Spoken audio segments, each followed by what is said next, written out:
Você já se perguntou onde viviam os orixás? Como eles criaram o mundo e os seres humanos? Como era o convívio na Terra entre os deuses e nós? Como eles chegaram ao Brasil? E como eles são cultuados hoje? Prepare-se para descobrir as respostas nesse vídeo incrível, que vai revelar os segredos dos deuses africanos. Não perca essa oportunidade única de viajar pelo mundo dos deuses africanos.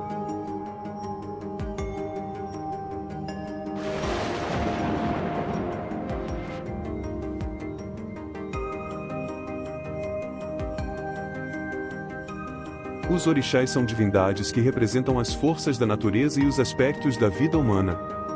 Eles foram enviados por Olodumare, o Criador Supremo, para formar o mundo e ensinar aos homens como viver nele. Cada orixá tem sua própria personalidade, poderes, símbolos e cultos. Mas onde viviam os orixás? Segundo a mitologia iorubá, os orixás viviam originalmente no Orum, o céu, junto com Olodumare. Lá, eles tinham uma vida tranquila e harmoniosa, sem conflitos ou sofrimentos. Porém, um dia, Olodumare decidiu criar a terra, o Aiê, e enviou alguns orixás para lá, com a missão de moldar e cuidar do novo mundo. Mas atenção, nessa questão que vamos falar agora. Se os orixás viviam no Orum e foram enviados por Olodumare para a terra, que orixá foi o primeiro a chegar aqui e por quê? Qual foi o primeiro orixá na terra? Essa é uma pergunta que muitos se fazem, e a resposta depende da fonte que se consulta. Algumas lendas dizem que foi Obatalá, o senhor da criação, que desceu do céu com um saco de terra, uma galinha e uma concha de caracol, e criou os continentes, as montanhas, os rios e os animais. Outras lendas dizem que foi Odudua, a mãe da vida, que desceu do céu com os mesmos elementos, e criou tudo o que existe. Ainda outras lendas dizem que foi Orumilá, o senhor da sabedoria, que desceu do céu com o oráculo de Fá, e determinou o destino de tudo e de todos. Então, depois da terra ser criada, os orixás voltaram para o Orum? Essa é uma pergunta que muitos gostariam de saber melhor. Então prestem atenção na pergunta. Quais os orixás viveram na terra?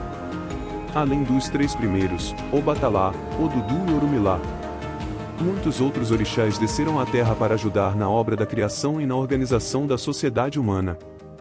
Por exemplo, Ogum trouxe a metalurgia e a guerra, Oxóssi trouxe a caça e a agricultura, Oxum trouxe a fertilidade e a beleza, Xangô trouxe a justiça e o fogo, Yansan trouxe os ventos e as tempestades, Iemanjá trouxe os mares e a maternidade, Nanã trouxe os pântanos e a morte, Omulu trouxe as doenças e a cura, e assim por diante. Cada um desses orixás tinha um lugar sagrado na terra, onde vivia e recebia o culto dos seus filhos e seguidores. E observem só. Os orixás, então, passaram a viver na terra, em lugares sagrados que correspondiam aos seus domínios. Não é incrível? Por exemplo, Oxalá vivia nas montanhas, Oxóssi vivia nas florestas, Oxum vivia nas cachoeiras, Xangô vivia nas pedreiras, Yansan vivia nos campos abertos, Iemanjá vivia no oceano, Nanã vivia nos lagos, Omulu vivia nos cemitérios, e assim por diante. Os orixás também se relacionavam com os seres humanos, que os cultuavam com oferendas, rituais e festas.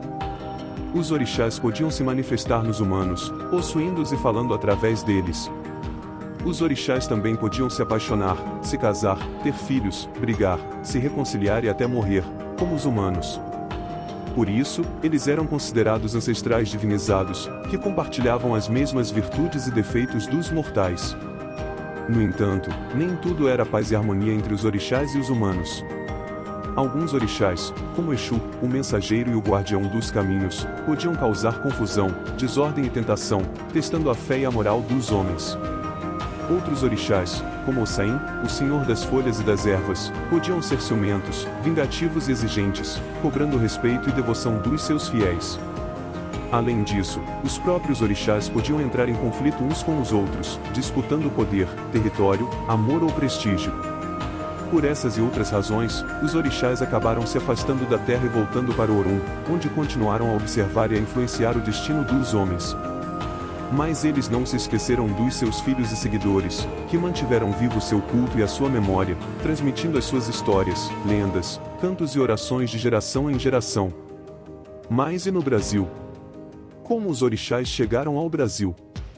Os orixás chegaram ao Brasil junto com os escravos africanos que foram trazidos pelos colonizadores portugueses.